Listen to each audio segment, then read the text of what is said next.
The check sat crooked on my desk. Too crisp, too clean. It looked like a thank you, but it wasn't. Not even close. The fluorescent light above flickered every few seconds, and each time it did, the paper's edges seemed to shift like it was alive. That morning, I thought it would just be a regular wrap-up meeting. Sign-offs, a few great job handshakes, maybe some leftover donuts from the office kitchen if I got lucky. I had no idea I'd end the day wondering if I was going to lose my job, or worse, end up blacklisted from every contract in the Tri-County area. My name's Evan Price. I'm a licensed general contractor, 39 years old, working in and around Sacramento.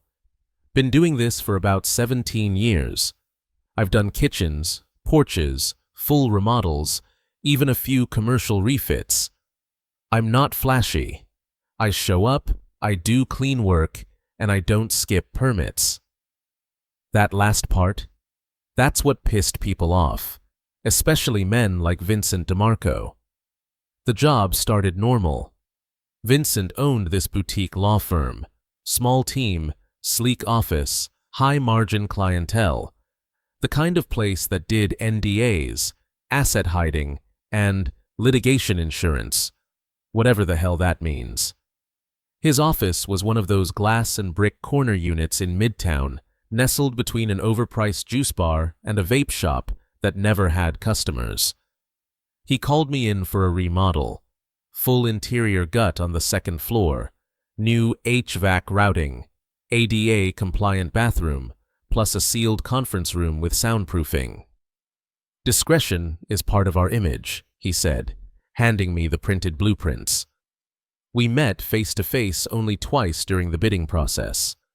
First time, he showed up 15 minutes late, wore cologne so thick it stuck to my nostrils for hours, and greeted me with a handshake that said, "I don't respect you, but I need you."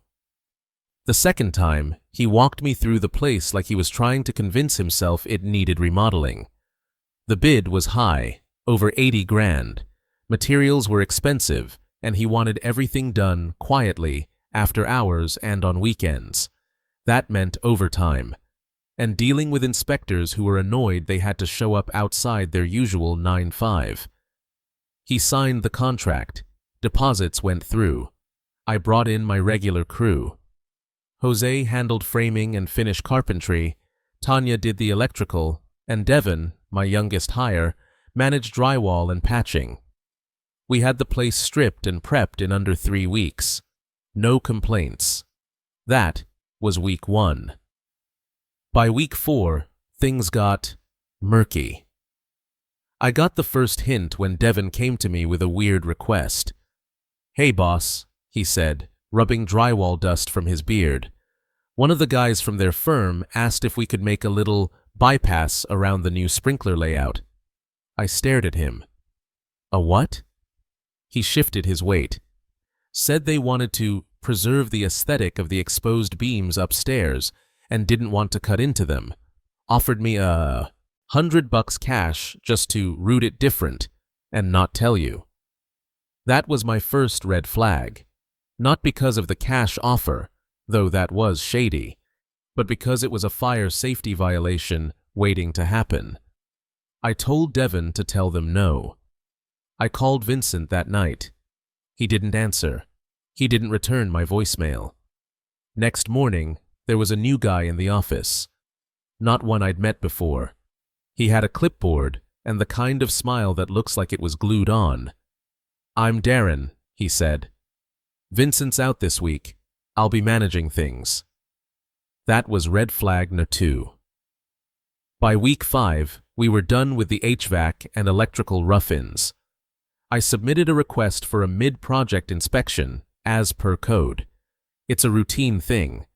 Inspectors check the work before it gets sealed behind walls, helps avoid legal messes down the line. An hour later, I got a call from a blocked number.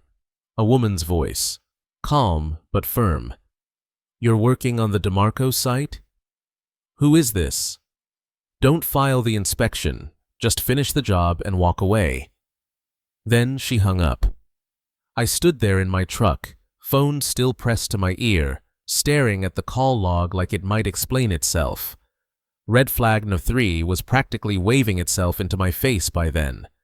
When I walked back into the site later that afternoon, the check was waiting on my work table. $72,000, full remaining balance, made out to Evan Price. Not my business name, no invoice reference, no tax ID. Just a crisp envelope and a post-it note stuck to it with a line in neat printed letters. Let's skip the paperwork. I didn't touch it for a long time. I just stood there, breathing through my teeth while Tanya looked at me from across the room. "Evan," she said slowly, that's not right." "I know." "You think it's a trap?" I didn't answer, but the weight in my stomach gave me one. I went home that night and pulled out my filing box, made a copy of every permit, invoice, and signed work order, stored it all in a password-protected folder, and sent a backup to my brother out in Colorado. Next morning, I made an appointment with the California Contractors State License Board. I sat in a beige government building across from a tired-looking investigator named Calvin Chang. He wore a sweater with elbow patches and typed slow but steady. I gave him everything: the check, the note, the copies. When I was done, he leaned back in his chair and sighed. "You're not the first to bring us something from DeMarco's firm," he said. That wasn't comforting. "Are you saying they've done this before?" "I'm saying—" He trailed off, then looked me square in the eyes. "You need to watch your back.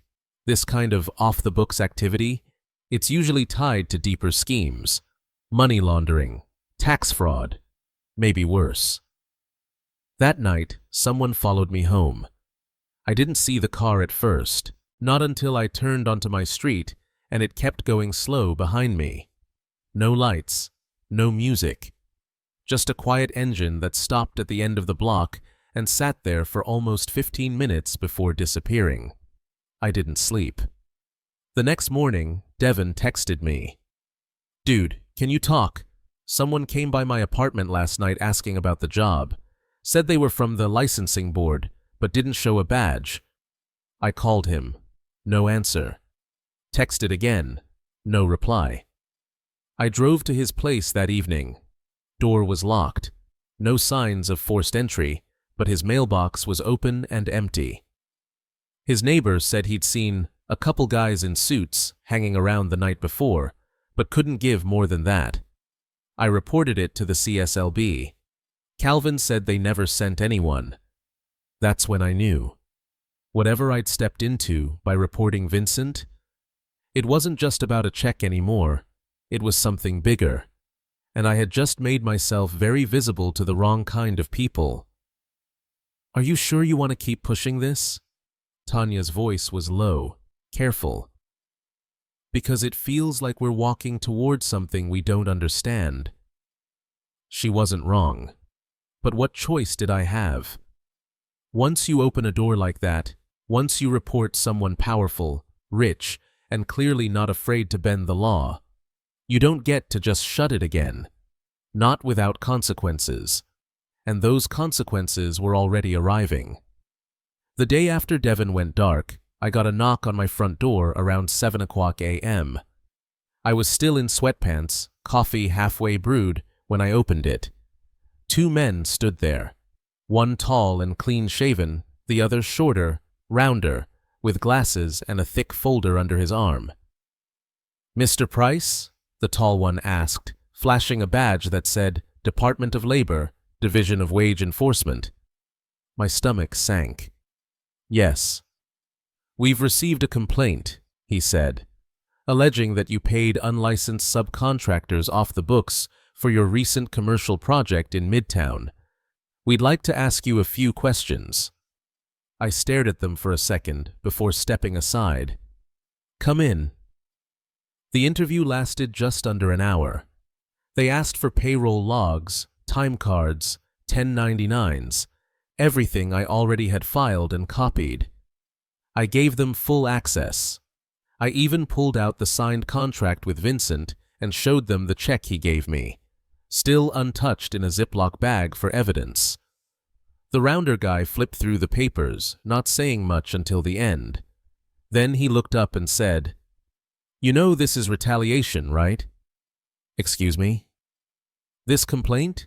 It's designed to muddy you up, make you look like the bad actor, tie you up in an audit while they cover their tracks." I nodded slowly. "And the system?" he added. "It's not always smart enough to see through that. You've got to be prepared." After they left, I sat at my kitchen table for a long time, just looking at my hands. They were calloused, not from typing, but from lifting joists and pulling wire and framing beams for almost 2 decades. They'd built things that lasted, and now I was being painted as a cheat. That afternoon, I got another call. Unknown number. I let it go to voicemail. It was Devin. His voice shook like he was trying not to cry. "Evan, man, I'm sorry I didn't call. I left town. I had to. They came back. I don't even know who they are. They knew my sister's name. They asked about my dad. I'm staying in Tahoe for a bit. Don't try to reach me, okay? Just be careful. Please." Click. I played it twice, just to be sure I heard it right. Then I deleted it and stored a copy on an encrypted USB I kept hidden under the spare tire in my truck. Paranoid? Maybe. But I wasn't taking chances anymore. 3 days later, Tanya got flagged for a random safety audit at one of her other job sites. Jose received a call from the IRS requesting a review of his reported income from the past 2 years. Every crew member on the DeMarco job was getting poked, prodded, and shaken. It didn't take long before they started backing away. "I'm sorry, Evan," Tanya said, standing next to her van. "I have a family. I can't afford to be a target." "I get it," I said, even though I didn't. Jose just nodded. "Call me if things calm down." They were scared, and if I was honest, so was I. But I wasn't going to back down. Not yet. I called Calvin from CSLB again. He answered on the first ring. "I figured I'd hear from you," he said. "They're retaliating," I told him. "My whole crew's getting hit." He sighed. "I know. I've got a friend in labor enforcement. He mentioned it." "So what do I do?" "Start a paper trail," he said. "Document everything, every interaction, every call, every coincidence. If they're trying to smear you, you need a clean, bulletproof timeline. And if it escalates, you go federal." "Federal?" "FBI," he said. "This is starting to feel bigger than just contractor fraud." I paused. "Do you think someone inside your department tipped them off?" There was a long silence. "I didn't say that." "You didn't have to." That night, I went online and bought 3 new dash cams, one for my truck, one for my house, and one for a tree I could mount near the site.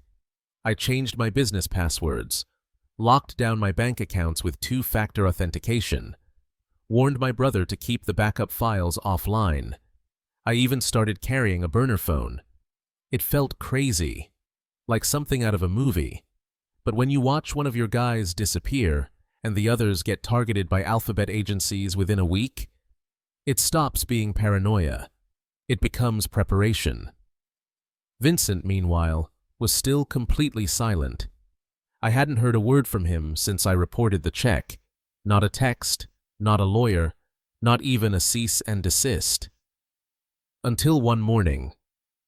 About 2 weeks after everything started, I found something taped to the windshield of my truck. No envelope, just a photo. It was Devin pumping gas at a roadside station, and below it, handwritten in red Sharpie, "Some people just want to disappear. You don't have to follow them." No return address, no fingerprints, just the message. I took it to the police. They said there was no direct threat, nothing they could act on. I looked the officer dead in the eyes and asked, "If I wind up in a ditch, is that enough of a threat?" He didn't answer. Later that night, I got a message from a restricted number. Text only. "Still want to talk to the feds? Maybe they want to hear about your last 10 years of business taxes."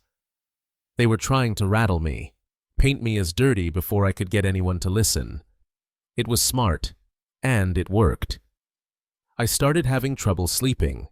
I'd wake up at 3 a.m. in a sweat, sure I'd heard someone outside. My dog, Buster, an old shepherd mix, would start barking at shadows, and I'd check the windows like I was waiting for a hitman. But it wasn't the fear that finally made me crack. It was the silence. I went back to the CSLB offices unannounced. Told the receptionist I needed to speak to Calvin Chang. She looked confused. "Sorry," she said, tapping at her keyboard. "We don't have a Calvin Chang in this department." My stomach dropped.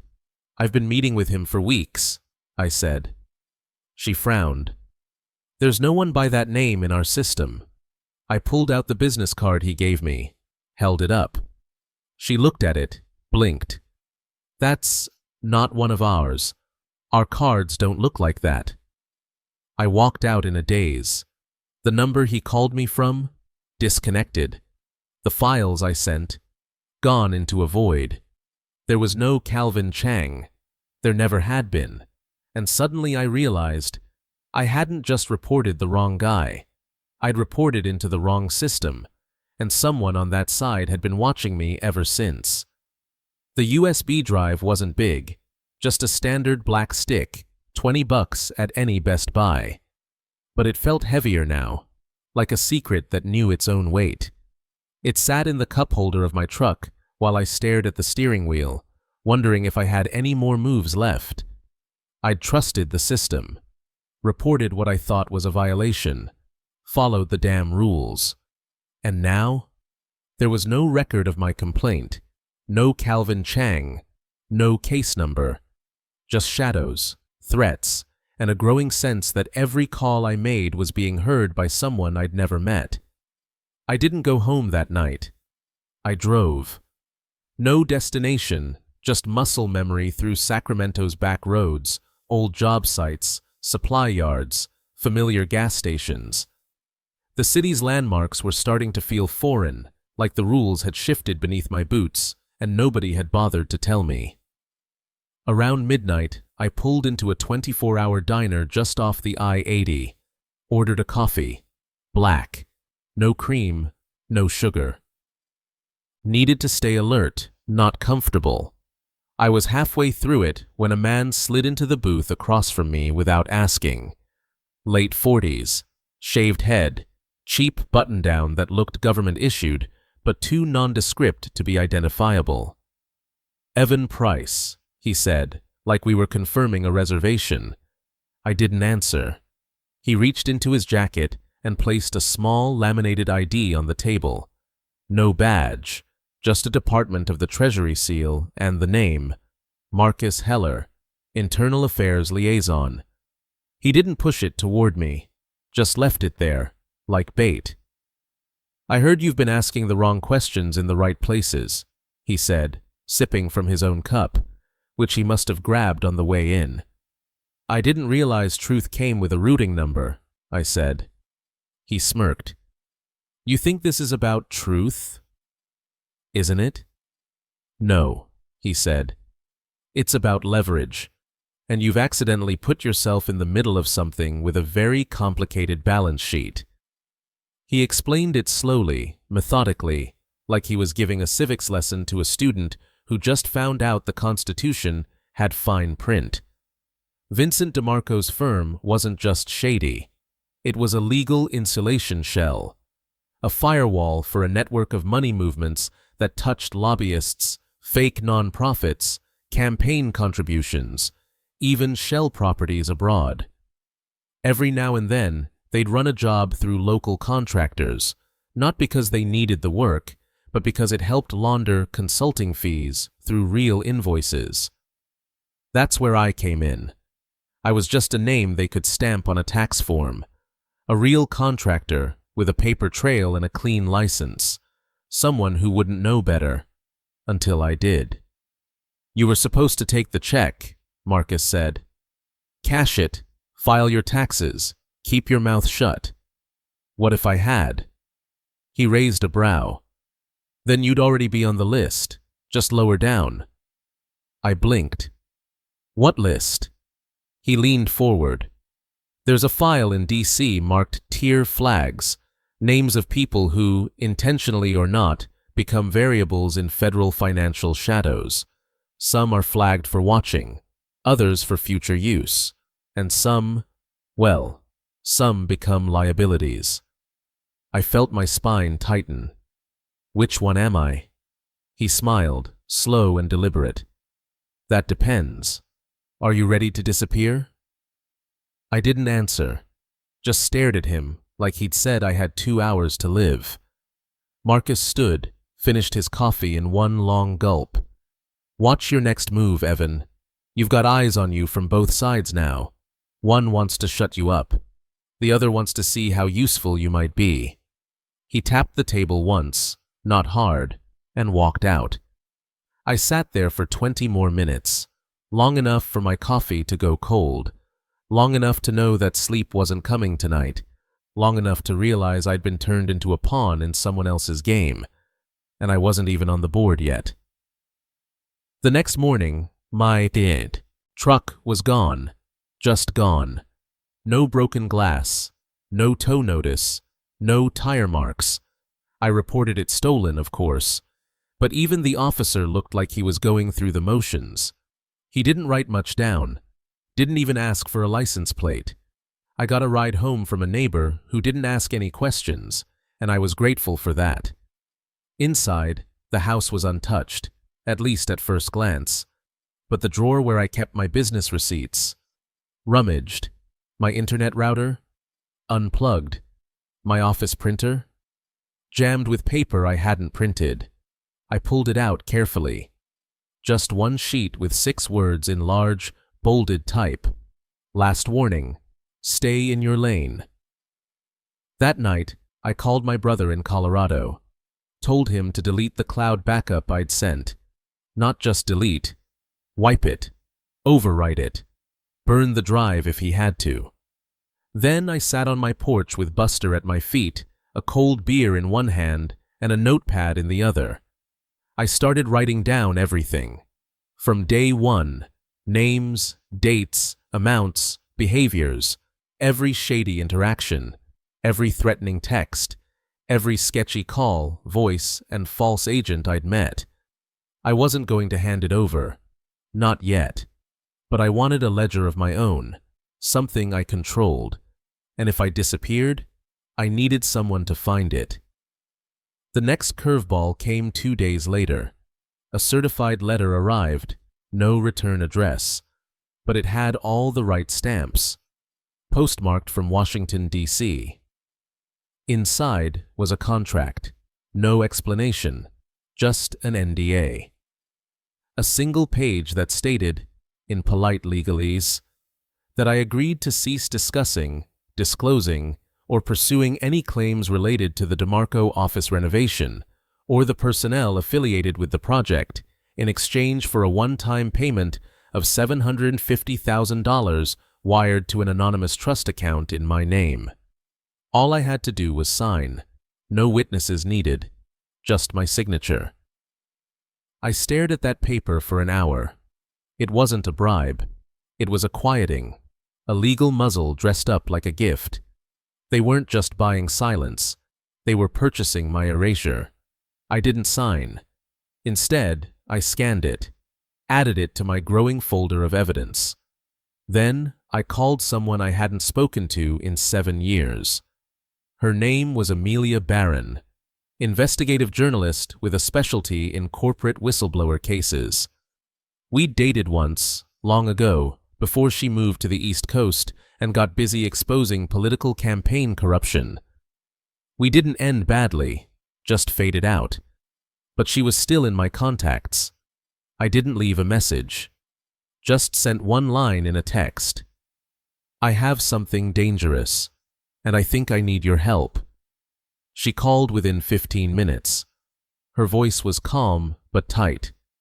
Evan, you okay? No, I said, but I'm still breathing. Talk to me. And I did, for almost an hour. When I was done, she whistled low. Jesus, she whispered. This goes all the way up, doesn't it? I don't even know what up is anymore. I'll kinda sit. Be on a plane tomorrow, she said. Don't talk to anyone else. Don't delete anything. And if you get another letter, don't open it without me there. What am I stepping into? There was a pause. You're not stepping in, she said. You're already knee-deep. That night, I slept for the first time in days, not because I felt safe, but because, finally, I wasn't alone. It was 6:17 a.m. on a Wednesday when Amelia's rental pulled up in front of my house. She stepped out wearing a gray trench coat, no makeup, hair tied in a practical bun. The kind of look that screamed, I'm not here to charm you. I'm here to wreck your narrative. Buster barked once from the window and then settled. By the time she rang the doorbell, I'd already brewed coffee, cleared the kitchen table, and printed every document I had. 3 manila folders, 1 encrypted USB, and a stack of photos, including the one someone had left on my windshield. Still smell like sawdust, she said, stepping inside. You still chew your pens? I asked. She smiled. Only when I'm chasing ghosts. We sat for 4 hours. Amelia didn't interrupt much, just listened, flipped pages, occasionally scribbled notes on a yellow legal pad. She took photos of everything, but didn't ask to keep the originals. When I got to the part about Calvin Chang, the fake CSLB investigator, she raised an eyebrow. You verified his identity how? He gave me a business card, told me his office was in the Capitol Annex building. And you just believed him? I shrugged. He knew enough to be convincing. Knew my permit numbers. Knew I'd filed. Knew who Vincent was. She looked down at her notes, tapping the pen against her pad. That's not a con artist. That's someone with access. To what? To interagency databases. She circled something, then looked up at me. You weren't dealing with a crooked lawyer, Evan. You were dealing with a firewall protocol, a deliberate interface between money laundering operations and legal legitimacy. And when you reported it, someone had to clean the tracks, fast. Tracks, I repeated. Like me. Exactly like you. After a short break, Amelia pulled out a small recording device and asked me to repeat everything, this time for her files. I did, word for word, every check, every voice, every coincidence. She didn't flinch when I described the intimidation, the letter, or the offer of $750,000 hush money. When I was done, she clicked off the recorder and leaned back. Okay, she said. Here's where it gets dangerous. I blinked. Now? What you've experienced so far was suppression, low-level tactics, fear, confusion, making you question your memory and isolate yourself. I nodded slowly. But if we go forward, if we publish, you won't be shadowed anymore. What then? You'll be confronted. The plan came together quickly. She would write the article under her name, but include all my documentation, interviews, and verified materials. We'd strip anything speculative, no theories, no assumptions, just facts.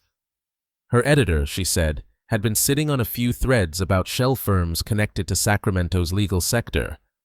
My story would fill in a lot of blanks, but the real challenge wasn't publishing, it was timing. If they know you're going public, she said, they might burn their own records, move money, close LLCs, clean house. So how do we stop them? We don't, she said. We expose them before they can clean. We set a publishing date for the following Monday. That gave us 4 days. In the meantime, Amelia had me scan all business contacts related to DeMarco's firm, suppliers, subcontracts, previous permits, anything they touched. By the end of the day, we had a web that connected at least 4 other renovation projects to other legit firms, all within the last 18 months. Every single one had a similar footprint: over-budget quotes, night and weekend labor, untraceable final payments, delayed or absent inspections, and in 2 of those cases, the lead contractor was now no longer in business. One of them had filed for bankruptcy. The other had died. Suicide. It hit me like a hammer to the chest. Was Devon supposed to be 3rd? Was I 4th?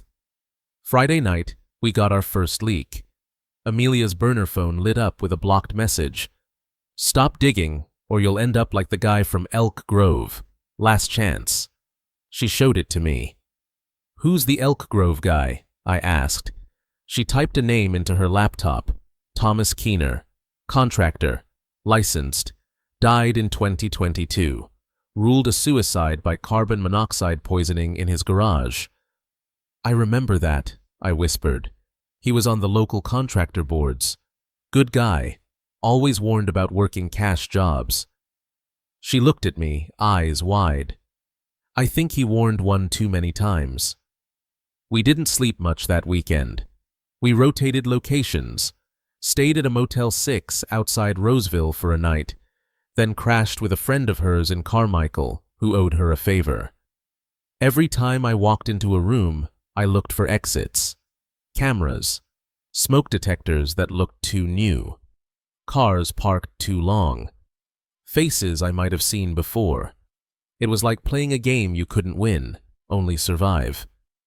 Then, on Sunday night, we got the break we didn't expect. A man showed up at the Carmichael house, white button-down, tie askew, panicked, said his name was Reggie, claimed he was Vincent DeMarco's former bookkeeper, said he saw the article draft, said he wanted out. I kept my head down, he said, shaking. I just moved numbers, filed the reports. I didn't ask questions. So why come forward now? Amelia asked. He swallowed hard. Because I saw my own name in a transfer slip to an offshore fund, and I never approved that. Blackmail? He nodded. If they're setting me up as a patsy, I want immunity. I'll give you names, ledgers, account paths, everything. Amelia looked at me. We both knew what this meant. We weren't chasing shadows anymore. We had a witness. By Monday morning, the article was ready. It included my full first-person testimony, copies of the fake CSLB card, the NDA hush letter, threat texts, Vincent's check, Reggie's leaked ledger entries. The headline was surgical. How a Sacramento law firm used contractor shells to move millions and silence the whistleblowers who noticed. It hit the site at 9:00 a.m. sharp. By noon, Amelia's editor called her. You broke our server, he said. The fallout was immediate. Vincent DeMarco's firm locked its doors. The state's attorney general issued a statement that same evening, announcing a joint investigation into allegations of contractor fraud, financial laundering, and intimidation. By Tuesday, 2 former employees had flipped. By Wednesday, the CSLB launched an internal review of its own field staff, looking for breaches. By Friday, someone tried to torch Amelia's car. They failed. But it was a message, and we were listening. I don't know what I expected when I blew the whistle. Certainly not this, not lists, not surveillance, not corporate ghosts using drywall invoices to move political money. But I also didn't expect to find resolve, or courage, or the unshakable weight of knowing that silence would have made me just as guilty. They tried to make me vanish. Instead, they made me louder. The courtroom bench felt cold through my jeans, worn plastic over metal, scratched by years of nervous heels and impatient hands. I gripped the edge with both palms, while Vincent DeMarco adjusted his tie 3 tables over like he was still in control. But he wasn't. Not anymore. At least, that's what I told myself, while the bailiff called out the docket and my stomach twisted like someone had wrapped it in wire. It had been 3 months since the article dropped. 3 long, brittle, precise months where every move felt like a chess piece sliding over glass. Amelia's expose didn't just go viral. It detonated. National outlets picked it up. Talk radio ran segments. A local news anchor cried on air reading excerpts from Reggie's testimony about how they used forged fire safety inspections to fast-track money moves. The court of public opinion spoke before the legal system did. But now it was finally the system's turn. Vincent had been arrested on racketeering charges, conspiracy to commit fraud, and obstruction. Alongside him, 6 others, 3 attorneys, 1 building inspector, and 2 shell company CEOs, all connected by a network that used legal renovation projects to clean political and corporate money. It wasn't just Sacramento. Turns out, we were a hub. I was called in as a primary witness, not because I was special, but because I was stubborn. Because I kept receipts. They flew in federal prosecutors from D.C., brought in a special unit to handle the financial forensics. One of them, a guy with a Texas drawl and a permanent coffee stain on his tie, told me flat out, "You should have been dead, man, not being dramatic, just statistically speaking. What you saw, what you poked, it usually gets buried in a shallow grave behind a gas station somewhere." I didn't respond, just nodded, because I knew. The trial was brutal. 10 days of opening arguments, document dumps, surveillance footage from tampered job sites, burner phone records, financial trails bouncing from DeMarco's account through 12 LLCs to a nonprofit that didn't even have a website. But the moment that really hit? The moment I saw Devin walk into the courtroom. Clean haircut, new suit. Still had that same wary energy behind the eyes, but he stood tall when they asked him to confirm his employment on the DeMarco site. He looked at me once, just once, and nodded. That was enough. Amelia sat in the 3rd row behind the press barrier. She wasn't taking notes anymore, just watching, like a marathon runner finally breathing through the finish line. After I gave my full testimony, every minute detail of what I saw, who approached me, how they tried to coerce and buy me, the courtroom went quiet. Even Vincent looked smaller, like someone had finally taken the mask off and underneath it was just a guy. A scared guy. A guy who'd built his empire out of silence and assumed no one would ever speak. But I did. And I wasn't alone anymore. Verdict day came fast. Guilty on all major counts. No bail. Sentencing to follow. Reggie entered witness protection under a new name. Tanya came back to work with me. Told me her husband called me the guy who punched the storm. Jose brought donuts to the job site again. And Devin? He started working under a new contractor's license, his own name. Said he owed me, but I told him, "Nah, man, just pay it forward." As for me, well, I still build things. But now I keep more than one copy of everything. I installed motion lights outside my house, set up encrypted backups in 3 different locations, and when I see an envelope without a return address, I don't open it without gloves. Paranoia? Maybe. But I know too much now to pretend bad things only happen in movies. Amelia and I kept in touch. We didn't rekindle anything romantic, but we became close again. Bonded, I guess, by the wreckage we both survived. One night, over drinks at a bar in Davis, she asked me something I'd been avoiding. If you could go back, would you still report it? I didn't answer right away. Just let the question breathe in the space between us. Finally, I said, I think the second I cashed that check, I would have stopped being me. She nodded. So you picked yourself? Yeah, I said. Even if it cost me everything, I'd rather be the guy who stood up and got hit than the guy who disappeared with a dirty payday. She smiled, lifted her glass. To the stubborn ones, she said. To the stubborn ones, I echoed. People still ask me why I didn't take the hush money. Some think I'm stupid, that I threw away a fortune out of pride. But I look at my hands, still rough, still calloused, and I remember what I built with them. Not just houses, not just offices, but a line in the sand. One you don't cross, even when the money's stacked high and the shadows whisper sweet things. Because once you lose your name, your truth, your backbone, no amount of cash can buy it back. If this story moved you, subscribe for more real-life confessions and emotional journeys like this one.